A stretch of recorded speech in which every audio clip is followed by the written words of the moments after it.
doing well and staying safe. I hope that you're doing well wherever you are in the world. I'm sending some love to you. So today, Kevin asked me to make some curry stewed pork neck bones. So this is not something that I'm used to cooking. I've never cooked it before. But Kevin picked it up at the grocery and he asked me to make it for him. So here goes. Keep watching to see how I do it.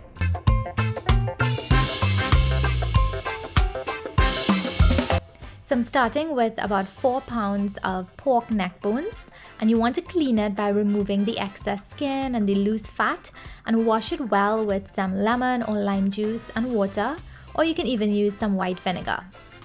My husband also tried his best to cut it up into smaller pieces, but the bones were really hard to cut through, so you do the best that you can do to cut it up smaller. Here I have half of an onion, a few sprigs of thyme, a bay leaf, ginger, garlic, a variety of peppers, and a piece of lemongrass or fevergrass. And I'll list all the ingredients in the description box below, as well as the substitutions that you can use. I'm just using what I have right now. In this plate, I have salt, some dehydrated bandhania or culantro, some Trini scotch bonnet powder, and some annatto or roucou powder. I also have some ketchup, some dark soy sauce, and I like using the dark one because it's richer and it's less salty than the light soy sauce. You'll also need some sugar, of course, for stewing, and the typical spices for curry.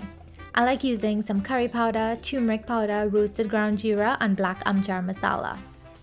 I'll also season with some freshly ground black pepper. To make the green seasoning, I have some more garlic, some bandhania, which is also called culantro or shadow beni, some scallion or chive, and some cilantro. I'll make the green seasoning first.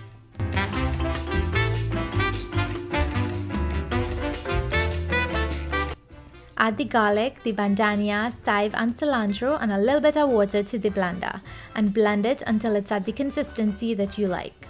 I love a chunky texture, so I usually do this in my mini chopper without water, or I usually do it on the sill, but Kevin wanted me to blend it today. To season the pork, add the salt, dry bandhania, the roucou or annatto powder, and that scotch bonnet powder. Add the curry and all the other spices, and for this step you'll have to go in with your hands because these cuts of meat are really hard to properly mix with a spoon. So your hands will do a better job of mixing those seasonings in.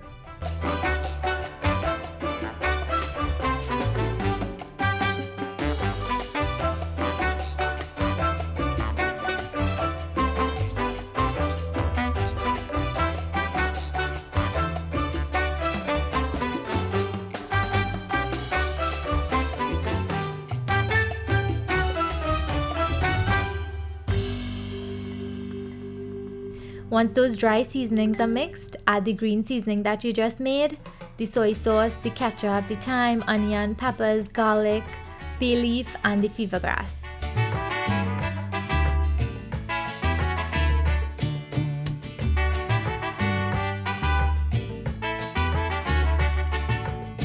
Mix well to incorporate all the seasonings into the meat and let it marinate for as long as you can. Overnight is best, but if you want to cook it right away, you can.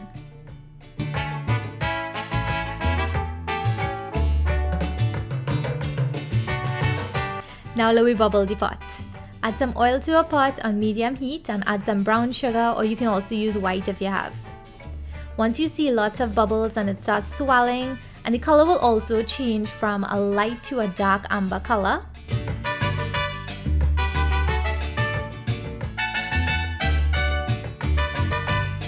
once you see that, add the seasoned pork in.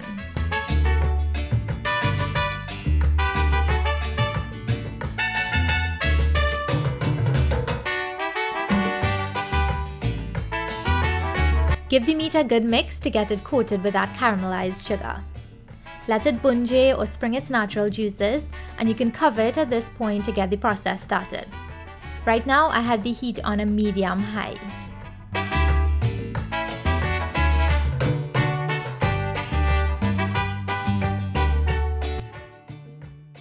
After a few minutes, once the first water reduces and the meat starts to sear, add some hot water in.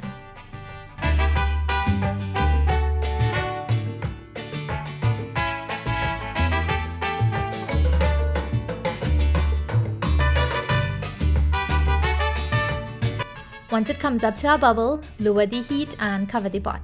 This will allow it to get nice and tender and to absorb all those amazing flavors.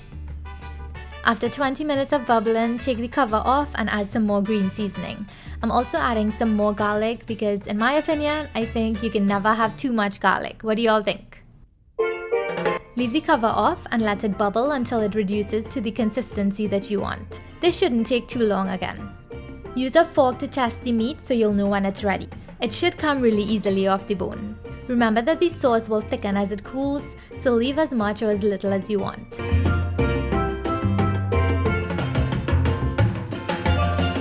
When it reduces and the meat is nice and tender and you have the amount of sauce you want, add some chopped thyme, and you can also add some bandhania or cilantro, and that's it.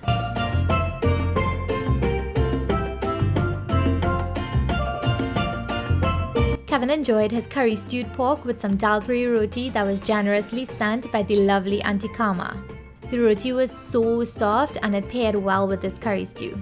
You can also have this with some bus-up shot roti, some sada roti, with some bread, or even some rice. You eat it however you like it.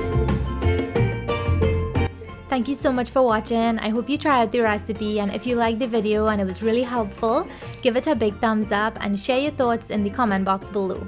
Subscribe if you haven't already and ring that bell so you'll be notified of all the new videos. Keep well and stay safe. Until next time. Bye.